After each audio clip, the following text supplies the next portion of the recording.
Colonel McGregor, bienvenue ici mon cher ami. J'ai beaucoup de questions pour vous à propos de l'Ukraine, d'Israël, de la future administration de Donald Trump. Mais je vais commencer par ce que je pensais garder pour la fin. À quel point les États-Unis sont-ils proches d'une guerre ouverte? Que ce soit une guerre régionale, la Troisième Guerre mondiale ou un échange nucléaire? Malheureusement, je pense que nous sommes plus proches qu'à n'importe quel moment depuis des décennies. Et où voyez-vous que cela pourrait éclater? Et comment pensez-vous que cela se produirait? Eh bien, nous recevons des rapports inquiétants, à la fois de l'OTAN et d'autres sources, suggérant que l'OTAN, en tant que corps collectif, souhaitait maintenant autoriser l'utilisation d'armes de frappe en profondeur, comme des missiles Tomahawk, et ainsi de suite. Il y a des rumeurs à Washington concernant des discussions en coulisses sur le fait de donner aux Ukrainiens, peu importe ce que cela signifie actuellement. Je préfère parler du régime de Zelensky. L'accès à des armes nucléaires tactiques, ce qui me semble incroyable. Je ne peux pas l'imaginer. Mais je pense que ce qui est plus important que toutes ces déclarations, c'est ce qui se passe sur le terrain dans l'est de l'Ukraine avec les forces armées russes. Monsieur Shoigu, l'ancien ministre de la Défense, souvent appelé général, mais en réalité un civil nommé pour superviser, est de retour sur le terrain dans l'est de l'Ukraine. Il observe attentivement l'énorme accumulation logistique en cours. Des millions de tonnes de munitions, de nourriture, d'eau, de carburant sont accumulées très en avant, juste derrière les lignes, avec pour objectif de préparer ce qui semble être une offensive majeure pour mettre fin à la guerre. Les Russes semblent avoir rassemblé environ 180 000 soldats pour frapper de manière décisive, vraisemblablement en direction de Kiev et du fleuve, afin de mettre un terme une fois pour toutes à la résistance ukrainienne. Ils fournissent également beaucoup de repas chauds, de douches et d'autres choses aux troupes, ainsi que de nouveaux uniformes. Cela indique généralement que vous vous préparez à une grande guerre, car vous voulez que vos soldats soient reposés et bien nourris. Et je pense qu'il y a un sentiment à Moscou qu'il n'y a plus aucune raison d'attendre qu'un nouveau gouvernement prenne le pouvoir. Ils semblent avoir décidé que quiconque arrivera, que ce soit Donald Trump ou quelqu'un d'autre, fera probablement ce qui a déjà été fait auparavant. Et je pense que c'est très regrettable, mais cela est dû à de nombreuses déclarations stupides faites par beaucoup de gens ces dernières semaines sur ce qui devrait ou ne devrait pas se passer en Ukraine. Parmi ces remarques stupides, on peut inclure les commentaires de l'amiral Bauer, président du comité militaire de l'OTAN, et les insinuations des élites européennes, comme le Premier ministre Starmer de Grande-Bretagne et le président Macron de France, selon lesquels ils ne sont pas intimidés par le missile Arachnik, qui a fait sensation lorsque les hommes du président Poutine ont lancé ou tiré il y a 4 ou 5 jours. Non, je pense que c'est exact. Il est difficile d'ignorer des remarques stupides du genre des troupes britanniques et françaises se déployant pour combattre dans l'ouest de l'Ukraine contre les Russes. Si vous additionnez les deux armées, vous arrivez à peine à 200 000 soldats. J'imagine qu'ils prévoient d'envoyer toutes leurs forces là-bas, ce qui facilitera pour les Russes leur annihilation rapide, afin de reprendre leurs affaires. Très stupide remarque. Il y a aussi, comme vous le soulignez, un manque de compréhension de ce que les Russes ont récemment démontré. Et je pense que d'autres invités, comme Scott Ritter, ont fourni d'excellents détails sur ce missile dont beaucoup m'étaient inconnus. Mais ce qu'il faut garder à l'esprit, c'est que la masse multipliée par l'accélération équivaut à l'annihilation. Et ce que je veux dire par là, c'est que lorsque vous commencez à fabriquer ces missiles hypersoniques, quels que soient les types de têtes que vous mettez dessus, dans ce cas, un véhicule de rentrée multiple ciblant indépendamment, qui projette plusieurs ogives sur des roquettes, apparemment, tout ce que vous utilisez arrive à une vitesse tellement énorme que la combinaison de la vitesse d'impact avec la munition elle-même et les explosifs est si grande qu'elle a l'effet d'une arme nucléaire. Maintenant, c'est un développement à long terme. Ce n'est pas quelque chose que les Russes ont commencé à développer récemment. Remontez jusqu'à la fin des années 1970, lorsque le maréchal Okhorkov était chef d'état-major général soviétique. Il a longuement parlé de nouveaux missiles et ogives conventionnelles modernes, remplaçant les ogives nucléaires. Et à la fin des années 80 et début des années 90, les principaux membres de son état-major général ont écrit abondamment à ce sujet. Le maréchal Maoud, en réalité c'est le colonel général Mahmoud Gareïf, a écrit longuement sur pourquoi les armes nucléaires n'avaient plus de valeur réelle sur un champ de bataille ou en guerre, car elles sont tellement toxiques et destructrices, et que ces nouveaux missiles pouvaient les remplacer. Eh bien, Nous y sommes arrivés, et nous ne sommes pas en position de défier cela. Nous ne pouvons pas nous en protéger. Les Russes le savent, et ils pensaient que nous devions être conscients de ce qu'ils ont. Je soupçonne que nous verrons maintenant une nouvelle série de missiles hypersoniques frapper divers objectifs, probablement des centres de commandement et de contrôle, certainement des centres ou aérodromes d'aviation, la logistique, en particulier les lignes ferroviaires, que les Russes n'ont pas encore entrepris de détruire pour diverses raisons. Et je pense aussi aux routes où des camions transportent d'énormes quantités de fournitures vers l'avant pour les Ukrainiens. Donc, tout est désormais sur la table. Nous allons voir une destruction massive. Allons-nous assister à une attaque contre l'OTAN? Je ne pense pas. Mais si nous continuons sur la voie actuelle au sein de l'OTAN, avec les États-Unis en tête, je suppose que c'est manifestement possible. Colonel, les troupes russes se préparent-elles à combattre l'OTAN? Oui, je le pense. Je crois qu'ils font deux choses en même temps. Tout d'abord, ils rassemblent la force nécessaire pour mettre fin à la guerre avec l'Ukraine.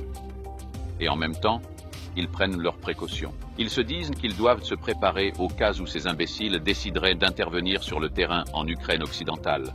Cela serait, à mon avis, catastrophique pour l'Occident et pour l'OTAN. Mais les gens en discutent. Et je suppose que ce genre de discussion ne signifie pas que tous les alliés de l'OTAN doivent être d'accord. La discussion récente repose sur un vote à la majorité. Si la majorité vote pour faire quelque chose de stupide, alors l'OTAN le fera. Je pense que c'est là où nous en sommes actuellement. Ils se préparent pour les deux éventualités. Mettre fin à la guerre, puis affronter l'OTAN.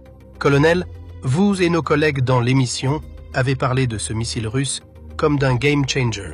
Et je me demande si le Pentagone, le département d'État et la Maison-Blanche le voient de cette manière. Apparemment, une autre utilisation des attaques MS a eu lieu, frappant un territoire russe après que l'Arachnik ait été lancé. Cet événement lié aux attaques MS aurait apparemment eu lieu hier ou dimanche. Nous savons que ces missiles ne peuvent pas être déclenchés sans la participation de personnel américain. Est-ce que quelqu'un comprend que Poutine est sérieux? Eh bien, c'est une bonne question. Je pense qu'il y a une énorme dose d'arrogance et d'ignorance associée à un sentiment de défi à Washington, qui fait que peu importe ce que les Russes font en Ukraine, cela ne sera pas toléré. C'est un peu étrange, car comme vous le savez, juge, nous n'avons jamais eu d'intérêt stratégique dans l'est de l'Ukraine, encore moins en Ukraine. Certainement rien de vital. Et l'idée que nous défendons une sorte de démocratie libérale est bien sûr absurde. C'est un État criminel organisé. La situation en Ukraine occidentale est pire que jamais en matière de criminalité. C'est que, en réponse à ces types d'attaques dévastatrices par ces missiles russes, nous puissions envisager l'utilisation d'une arme nucléaire. Et bien sûr, cela mènerait rapidement à une escalade au niveau stratégique et à la fin de la vie telle que nous la connaissons sur la planète. Mais comme vous l'avez souligné, nous avons entendu des gens parler de se préparer à une guerre nucléaire. Personne n'est prêt à mener une guerre nucléaire. C'est de la folie. Cet amiral est-il toujours en fonction? Celui qui a soudainement fait cette déclaration la semaine dernière. Déclaration qui a eu peu de publicité mais qui a perturbé beaucoup d'entre nous. J'imagine que oui. Il ne semble pas y avoir de contrôle civil qui changerait cette situation. Et donc, le problème pour les Russes, c'est qu'ils entendent un officier supérieur faire une déclaration de ce genre. Aucune action n'est prise. Alors ils supposent que cela reflète la volonté du gouvernement, des personnes au pouvoir. C'est exact. Et je pense que c'est la conclusion qu'ils ont tirée. C'est un moment très dangereux dans l'histoire des États-Unis. Il est vraiment frappant de voir à quel point les dirigeants actuels sont radicalement différents de ceux des années 60, lorsque nous avons traversé la crise des missiles de Cuba. Y a-t-il des armes nucléaires disponibles que l'administration Biden pourrait donner au gouvernement de Zelensky? Oh oui. Vous pourriez leur remettre des bombes aériennes. Vous pourriez probablement équiper certains missiles, certainement des missiles de croisière et d'autres choses. Pourquoi quelqu'un ferait-il une telle chose? Encore une fois, cela dépasse mon imagination. Je vais reprendre ta requête en appliquant précisément tes instructions initiales pour cette partie du texte. Pourquoi quelqu'un penserait-il que les Russes ne répondront pas de manière spectaculaire avec leurs propres capacités reste un mystère. C'est presque comme si on vous avait dit que si vous empruntez cette rue, c'est une impasse. Et si vous atteignez cette impasse, vous allez tomber dans un gouffre et être dévoré et détruit. C'est vraiment ce que cela signifie. Et cela ne semble inquiéter personne. Ils disent « Non, allons-y à toute vapeur. Nous descendrons cette rue et vous verrez. Il n'y aura pas de problème et nous serons aux commandes. Colonel, je ne veux pas obtenir de vous des opinions politiques, mais certains sont préoccupés par les nouvelles tendances qui se profilent dans la future administration Trump, d'après les déclarations de certains de ses hauts responsables. J'ai quelques citations pour vous. La première vient du député Waltz, qui est sur le point de devenir le conseiller à la sécurité nationale. Il sera sur l'un des talk-shows du dimanche, disant essentiellement « Je suis d'accord avec mon prédécesseur, Chase Sullivan. » Voici l'extrait numéro 5. Le président Trump a été très clair sur la nécessité de mettre fin à ce conflit. Ce dont nous devons discuter, c'est de qui sera à cette table, que ce soit un accord en armistice. Comment amener les deux parties à la table et ensuite quel sera le cadre d'un accord. C'est sur cela que nous travaillerons avec cette administration jusqu'en janvier et au-delà. Et je veux aussi être clair sur une chose. Julian, Jake Sullivan et moi avons eu des discussions. Nous avons rencontré nos adversaires pour leur montrer qu'ils se trompent s'ils pensent que c'est un moment d'opportunité, qu'ils peuvent jouer une administration contre l'autre. Ils ont tort. Nous sommes main dans la main. Nous ne faisons qu'un avec les États-Unis dans cette transition. Est-ce que c'est hyperbolique? Ou leur état d'esprit est-il le même? Car vous et moi pourrions lister 1000 déclarations que M. Sullivan a faites, qui sont incohérentes avec ce que le président élu a dit qu'il croyait et ce que nous pensons être dans le meilleur intérêt des États-Unis. Eh bien, mettant de côté un instant ce que le président élu pense ou croit réellement, nous devons garder à l'esprit qu'il a exprimé des opinions largement partagées au Congrès par ce que l'on appelle l'uniparti. Nous en avons déjà parlé, oui. Personne là-bas n'est en désaccord avec ce que Waltz a dit. Tout le monde est ravi de continuer la route vers l'enfer. Sans s'arrêter, en partant du principe que d'une manière ou d'une autre, nous pourrons dominer et contrôler, ce qui est absurde. Quant à ses commentaires du début sur notre volonté de mettre fin au conflit, cela remonte à une autre discussion. Nous semblons penser que nous détenons toutes les cartes stratégiques, ce qui n'a jamais été le cas. Dès le début, il était très clair que, quoi qu'il arrive en Ukraine, cela jouerait en fin de compte en faveur de la Russie. La Russie ne pouvait pas perdre une guerre contre les Ukrainiens, pas plus que nous ne pourrions perdre une guerre contre le Mexique. Donc, il est stratégiquement absurde de suggérer que nous allons forcer les Russes à la table pour convenir de quelque chose. Impossible. Tout ce que nous faisons, c'est créer plus d'obstacles à toute forme de compréhension ou de fin des hostilités qui existent entre la Russie et les États-Unis. Toutes, comme l'a dit le président Trump dans le passé, artificiellement construites. Elles n'ont pas besoin d'exister. Mais on se demande vraiment qui est aux commandes. Nous n'avons rien entendu du président Trump. Nous entendons sans cesse parler de ses subordonnés qui lui sont liés d'une manière ou d'une autre. C'est très dangereux. Et encore une fois, des gens à l'étranger, en Russie, en Chine, en Inde, en Iran, partout dans le monde, écoutent cela en suspendant leur incrédulité. Mais ils prennent cela très au sérieux. Et nous devrions le comprendre, car cela nous met sur la voie de l'Armageddon. Eh bien, voici une déclaration que les gens prennent probablement au sérieux, venant de Sébastien Gorka, que je crois être le conseiller à la sécurité nationale du président. C'est extravagant, mais voici ce qu'il dit. Extrait numéro 10. Je vais révéler un point que le président a mentionné. Il dira à cet ancien colonel du KGB meurtrier, ce voyou qui dirige la Fédération de Russie, que vous allez négocier maintenant, ou bien l'aide que nous avons donnée à l'Ukraine jusqu'à présent semblera dérisoire. C'est ainsi qu'il forcera ces messieurs à trouver un arrangement qui mette fin à l'effusion de sang. Mais qu'est-ce que cela pourrait bien apporter? Je pense qu'il confond sa voix hyperbolique à la radio avec la réalité. C'est troublant qu'il soit même sérieusement considéré pour quoi que ce soit dans la nouvelle administration, mais nous devons le prendre au sérieux. Car il dit « Je vais vous dire ce que pense Trump » est devenu une pratique institutionnalisée ici à Washington. Cela ne mène nulle part. C'est ce genre de moralité hypocrite que nous adoptons quand nous voulons nous sentir supérieurs aux autres.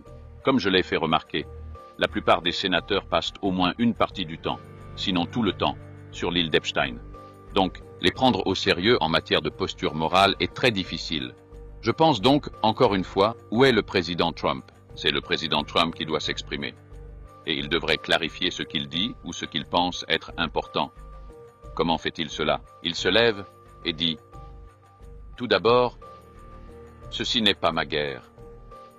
Je ne l'ai pas commencée. Je ne la soutiens pas. Et je veux y mettre fin. Et je ferai tout mon possible pour y parvenir. Nous n'avons aucun intérêt dans une guerre ou un conflit avec la Russie ou le peuple russe. Il doit dire cela, car en ce moment, l'hypothèse en Russie est que nous voulons définitivement les détruire. Et contrairement à nous, les Russes sont prêts à se battre. Nous ne le sommes pas. Et nous nous faisons des illusions à tous les niveaux dans ce genre de choses. C'est nous qui bluffons, pas les Russes. Général, excusez-moi, colonel, changeons de sujet. Nous avons récemment échangé en dehors des ondes sur le nombre extraordinaire d'enfants et de bébés tués et gravement blessés de façon permanente à Gaza. Cela semble ne pas s'arrêter. À votre avis, le président Trump continuera-t-il à donner au Premier ministre Netanyahou tout ce qu'il veut, ou mettra-t-il une certaine retenue morale sur le Premier ministre? Je ne vois aucune preuve de divergence entre le président Trump et le président ou le Premier ministre Netanyahou. Je pense qu'ils sont très liés. Donc, je ne crois pas que tout cela ait réellement un impact sur lui. Si l'on parle de 15 000 enfants, selon divers rapports britanniques, de l'ONU et d'autres sources, d'un âge moyen de 5 ans et demi, qui ont été tués à Gaza, personne ne semble le comprendre. C'est balayé comme de la propagande. Les médias sont entièrement du côté de la guerre israélienne pour la domination, la supériorité et la suprématie juive au Moyen-Orient. Quiconque remet cela en question est immédiatement qualifié d'antisémite, entre autres accusations. Et je pense que c'est là où nous en sommes. Et j'en vois beaucoup d'évidence. Je ne perçois aucun signe de divergence, et je n'ai pas d'espoir que le président Trump exerce une quelconque influence ou pouvoir qui pourrait, en toute logique, mettre fin à ce désastre dans la région.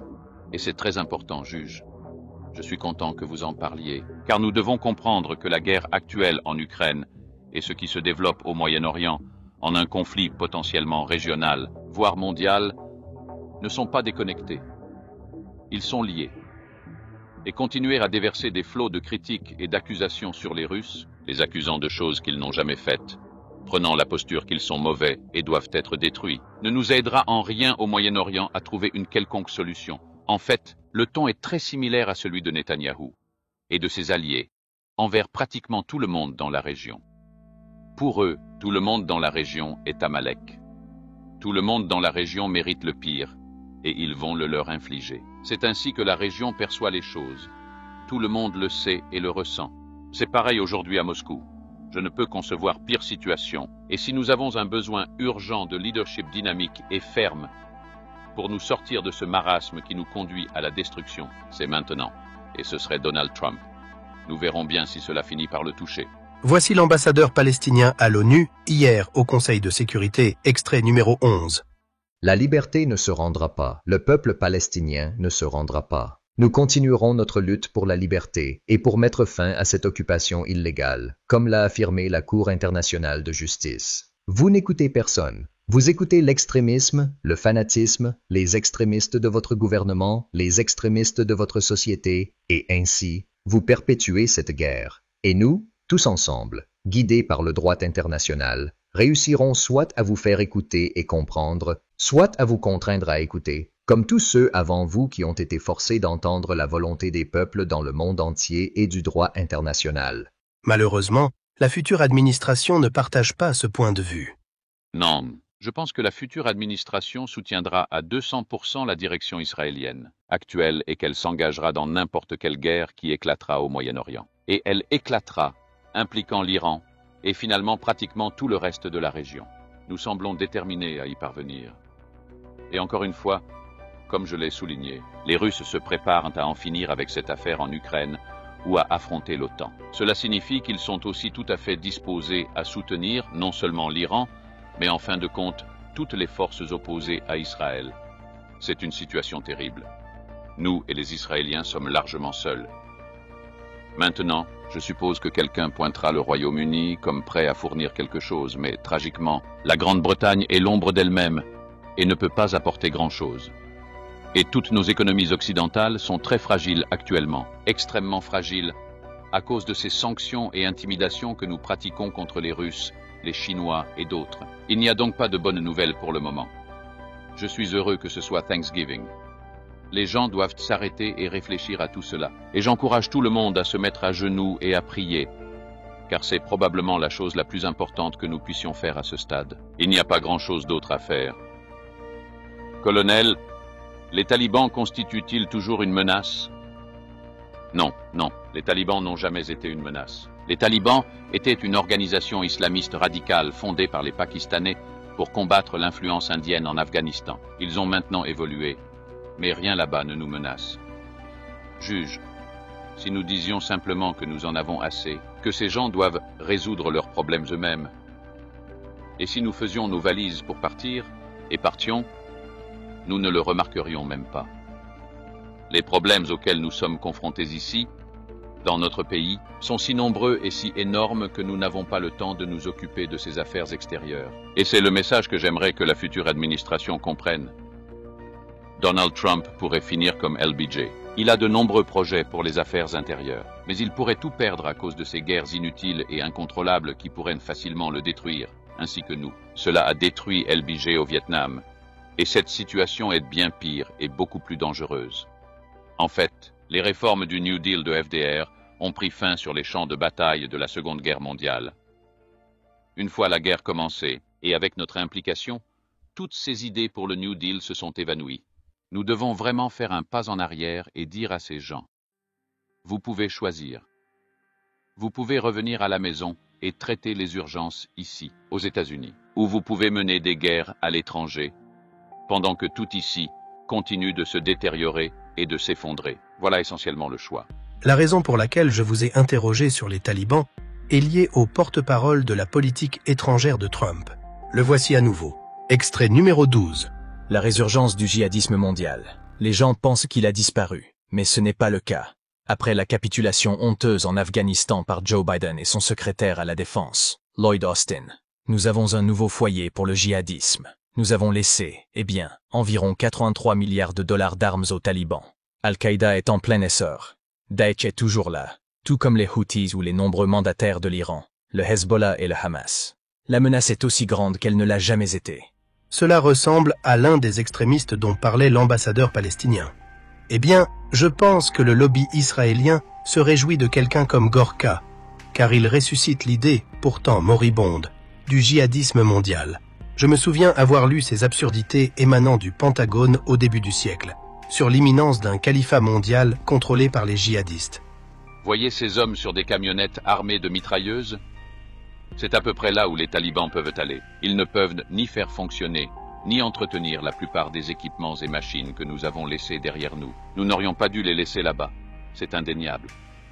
Mais personne n'est tenu pour responsable.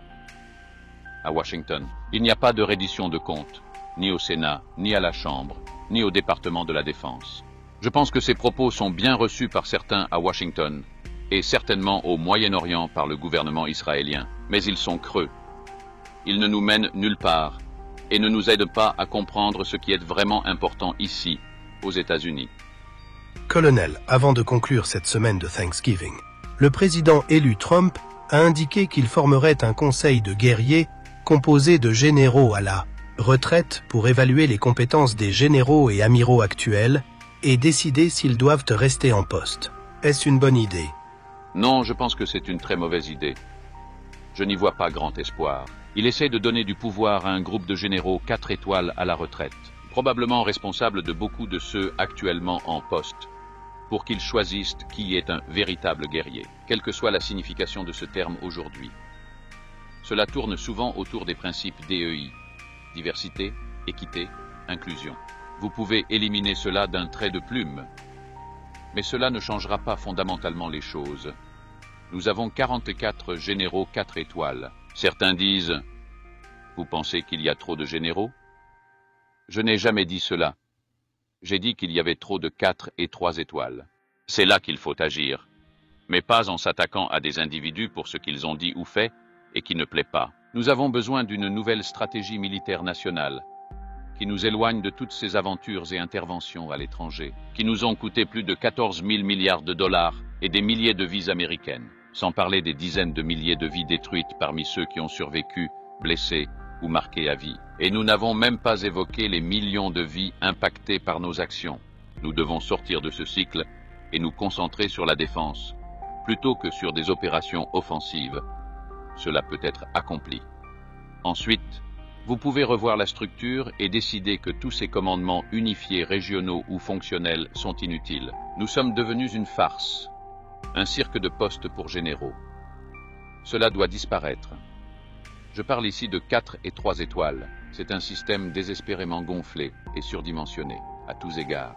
C'est là-dessus que la nouvelle administration devrait se concentrer, mais elle ne le fait pas. Entrer au Pentagone et dire « Si vous soutenez le DEI, vous êtes mauvais et je vous retire », est une idée stupide.